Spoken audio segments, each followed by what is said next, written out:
Well, thanks for everyone for joining us today. I do appreciate it.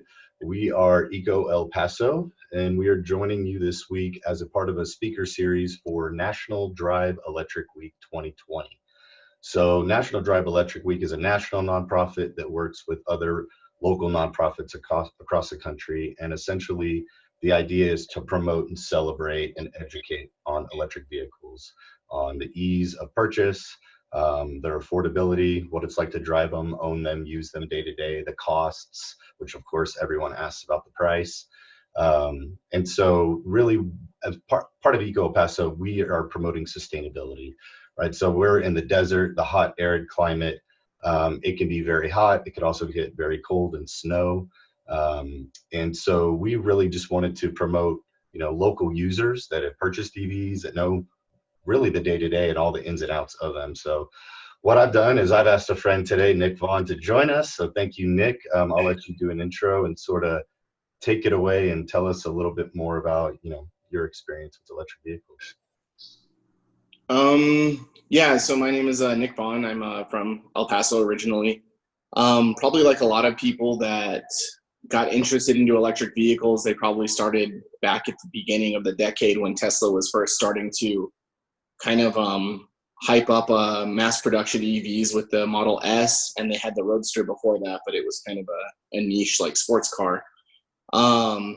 But, to be honest, at the time, even in 2013, a brand new Model S was knocking on six figures. And so it was kind of out of reach for um, just about anyone except for, the top tier.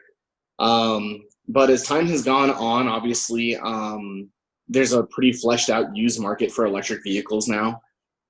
So about a year ago, I bought a used Model S. It was a 2013 P85 model. And then about 6 months after that, my wife bought a 2018 Model X. And so, since then, we've just been really enjoying the kind of electric lifestyle. Obviously, buying an EV, you kind of do a lot of research about what kind of charging it needs. If you want to go on a road trip, there's a lot of resources and information for that. But a lot of the unknowns when electric vehicles first started coming out, like how long will the battery last and all of those things, are pretty well established now. So it's not like it was, I don't feel like it was a risk diving in. Yeah, it seems like everyone wants to talk about price, and then you start to me about the $35,000 EV. We heard Tesla announce that in the next 3 or 4 years they want to get down to a $25,000 model. But what really impressed me is that you can go on to all the used car sites now, and they never used to have used Teslas, and now you can find Tesla, Toyotas, whether it's an EV or a hybrid, you can find just about everything, which is really nice. Yeah, and I mean the thing, like with any car like that's knocking on six figures, you're just going to get killed in depreciation if you buy it brand new. I mean, my wife's Model X when it was brand new was probably like $125,000, and you can still option them up almost that high brand new today. And we bought it for under $60,000. So I mean, just in 2.5 years since the car was built, it's already amazing. Lost about 50% of its depreciation. But then once it hits about that 50% mark, the depreciation is super slow. I bought my Model S a year ago for a shade under $40,000, and the exact same car with even more mileage you can buy like on Vroom or Carvana for, it's still right around $40,000. So once they hit this point, the depreciation is less and less and less, and you're still kind of hard pressed to find a Model S that's under $30,000, even with the smallest batteries. So like any car, the first 2 to 3 years, that's where you eat most of the depreciation. And then after that, it's just a very slow decline. Yeah, absolutely. It's funny, you can find the $80,000 S for, 30 to 45,000 just about any day of the week, with an abundance of colors and options. And it seemed, I was shocked because, I know Nick personally outside of Eco El Paso, and asked him to join us last year, and he had just purchased, it's a gray Model S. Mhm. How old is it? 5, 6 years old? Oh, it's a 2013. So it 13. was one Okay. of the first ones that Tesla made. The 2012 was their first intro year, but it was like late 2012. So it's Yeah. pretty much the first ones they made. And your battery, what was like the sticker mileage on it when it was brand new? So brand new, it was rated at 265 miles. Okay. And today it gets about 255 to 256 miles. So it's Wow. lost really about 3% of its battery. And that's after Definitely. 70,000 miles. Wow, that is insane. Yeah, it's awesome. I mean, it's better than what it's expected to lose. So I've been really thrilled with it so far. Wow. And you probably have to be smart with your battery. It can't be like a cell phone. You're plugging it in every single day and overnight. And I'm sure there's some like regulatory things inside of the Yeah. software to keep it. So one of the most important things they tell you is, unless you're going to go on a super long road trip, usually you're not supposed to charge it to 100%. They usually recommend 80, or now they recommend 90%. But typically I will set the limit on the charge to 80%. And that's still, over 200 miles of range. And that's more than enough for my day to day. And my commute is to Las Cruces and back every single day. And I mean, Wow. I still have over half the battery, when I get home. You can charge it there. I'm fortunate that my work has like level 2 chargers for electric vehicles, and so I actually charge it at work and then don't charge it when I come home. So I kind of Oh, get wow. the double dip on the free energy. So Oh, wow. Yeah. No gas and, yeah. no So electricity. usually I Wow. hardly ever have to charge my car. We charge my wife's car at home, but Nice. hardly ever, yeah, my car. Yeah, that right there is a huge benefit that Mm-hmm. big and small companies could promote, or even at a hospital, like you work at a hospital, and Mm-hmm. it'd be really Yeah. nice if I could pull up and park in the front row and get Uh, deferred parking and get free charging. for Uh, sure. that's Yeah. really nice. I mean, I think a lot of people don't realize too, like the biggest thing I noticed when I got an electric vehicle was just how often we go to a gas station. Yeah, I'm sure now because of coronavirus, people probably aren't driving around as much as they used to, but like, I mean, just the not having to ever go to a gas station again is like one of the best benefits ever. I love that feeling that, every time I want to fully charge my car, I can do it from the comfort of my own home. nice. Yeah, that's really nice. And on our website, Frico Paso, we did create a site dedicated to it. It's completely goes over the details of electric vehicles. There's lots of links, so if you want to research some of this, you can. Mm-hmm. Performance. Now, I think once you get past the money, everyone then says, "What's it like to drive?" And from my experience, it's like lightning right out of the gate because it's like all. Mm-hmm. Yeah, and I mean, it doesn't even matter if you have like a Nissan Leaf, you're still going to feel that kind of like instant torque that you get. Obviously, Teslas kind of pride themselves on the performance aspect of their vehicles, and if you go to their website, every single one of them will tell you the 0 to 60 time, like just right off the bat. But yeah, if you've ever driven an electric golf cart, when you press on the gas, even that gives you kind of a little jolt back because Yeah, you exactly. get 100% of the car's torque right away. As opposed to a gas car, usually you're getting the max torque at 2 to 3,000 RPM. So the car's already had to kind of fire up for a little bit. With an electric vehicle, it's immediate. So even if you were to buy the base bare bones Model 3 Tesla for $35,000, you're still going to have a car that probably is faster and has more torque than any sports cars most people have. It's Nice. kind of, yeah, it's fun to drive. I mean, I think that's why people like it, is you get this kind of convenience of having an electric vehicle in terms of your day to day, but then you have a car that's just like super fun to drive also.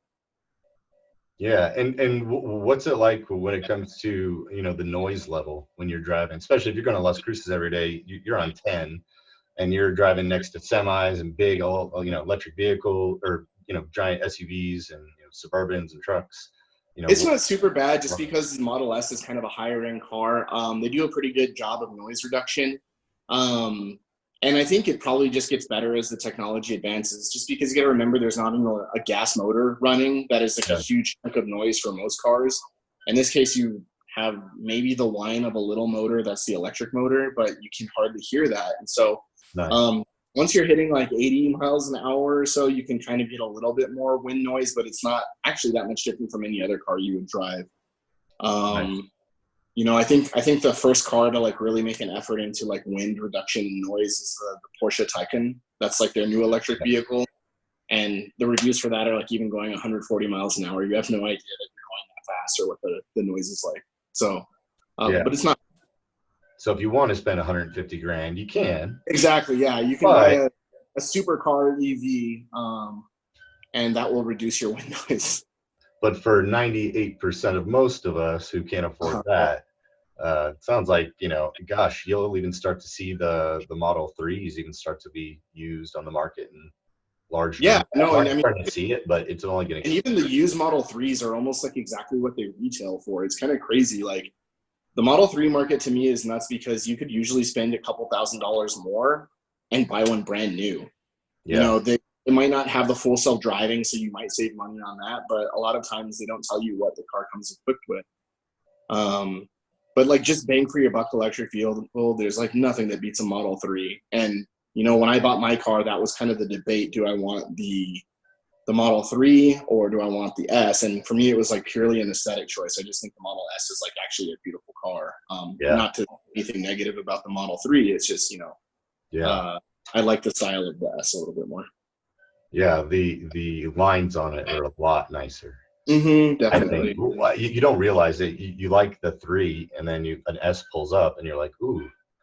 Yeah. A little sports party. The 3 just makes more sense. It's got better, more updated technology. It charges faster. It has all these other things that on paper it makes it, a much more reasonable purchase. But, like with any car purchase, no matter what kind of car you buy, there's a little bit of emotion that goes into it. You just kind of want it. Yeah, and it seems like, people buy for cars for 5 or 10 years. Would you say an EV is closer to like a 15, 20-year buy? If you want it to be? It definitely can be. There's a lot of data now that they're having these, super long-range Model S vehicles that have been on the road for, sometimes near 300,000-400,000 miles. Oh, wow. And they still have, 90% of their battery left to them, which is crazy, Yeah. And they've lab tested them that they'll still have over 80% of their battery after 500,000 miles. And I mean, let's be honest, like, who has a car ever for 500,000 miles? Like, that just does not happen. It's rare enough for someone to keep a vehicle for 100,000 miles now, let alone, that long. Yeah. So, the staying power is there, and they don't need maintenance. You're not having to get oil changes. You're not having to, get a ton of stuff. Really, it's just tire rotations and switching out your tires are really the only things we've ever had to deal with these cars. Wow. Yeah. So minus the gas. So it seems like the one thing I always talk about is it's not the price and the monthly payment you make on your car. It's the total cost of ownership.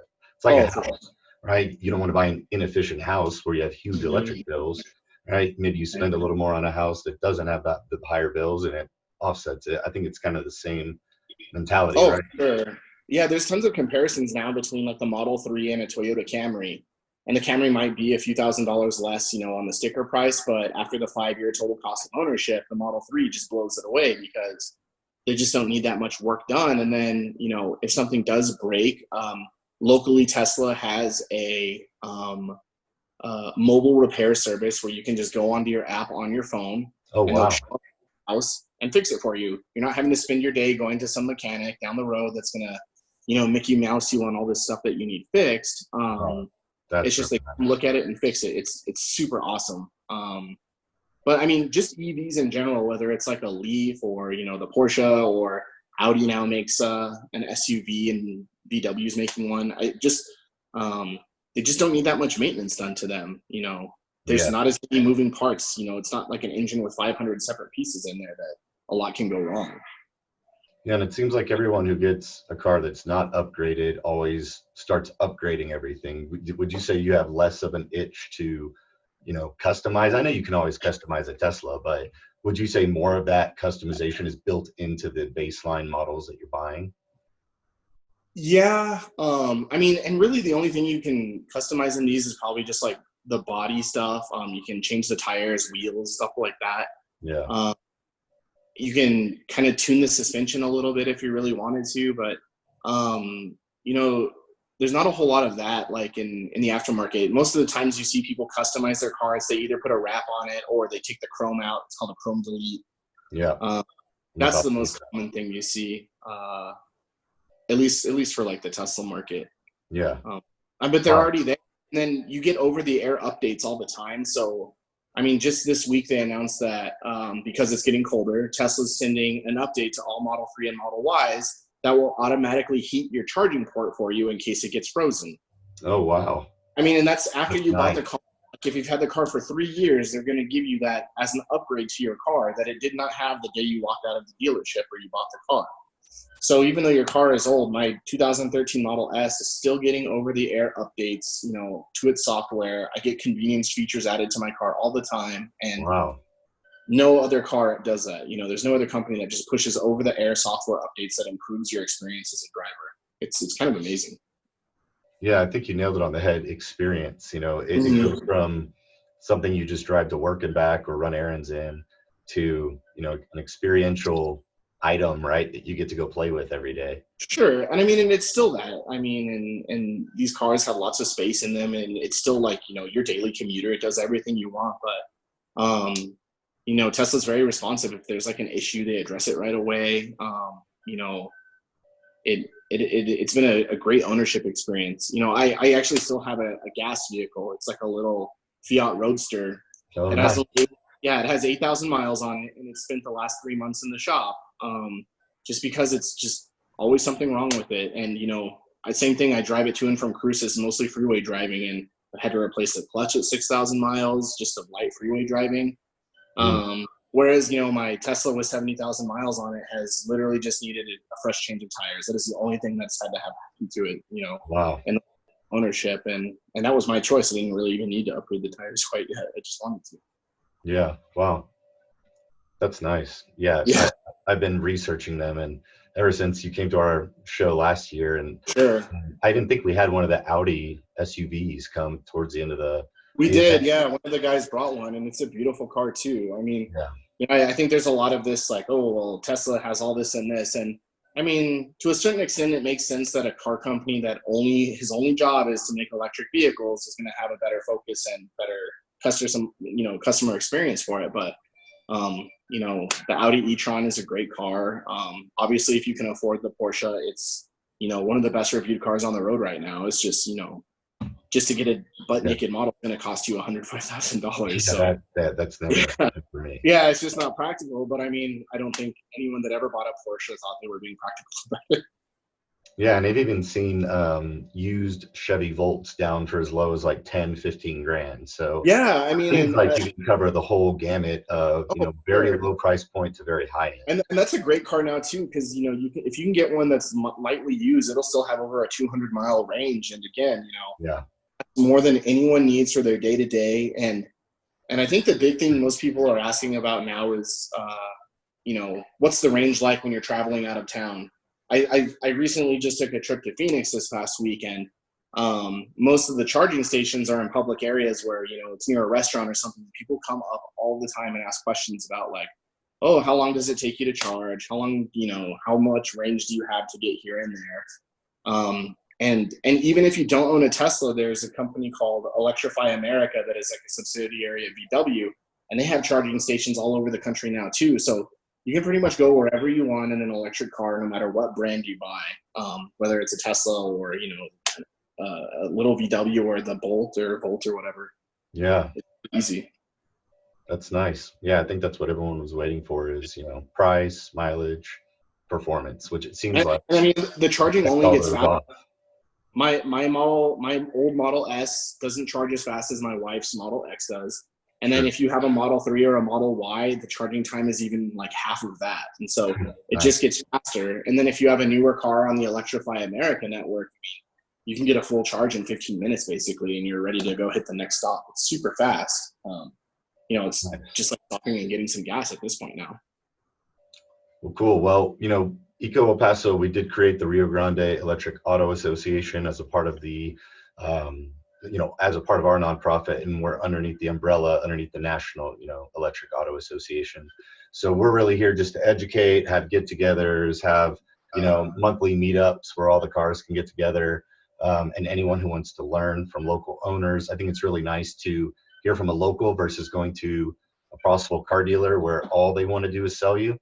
Whereas Mhm. all you want to do is just kind of come hang out with some people that have cool cars and learn about them. And I think that's what we want to do really, is just educate, spread the message, and make people realize, that you can get high performance, low cost point to entry into the market to buy one, used and new options, which I don't think people think too much about the used side of market. So it's really good that, you have an entire experience in that.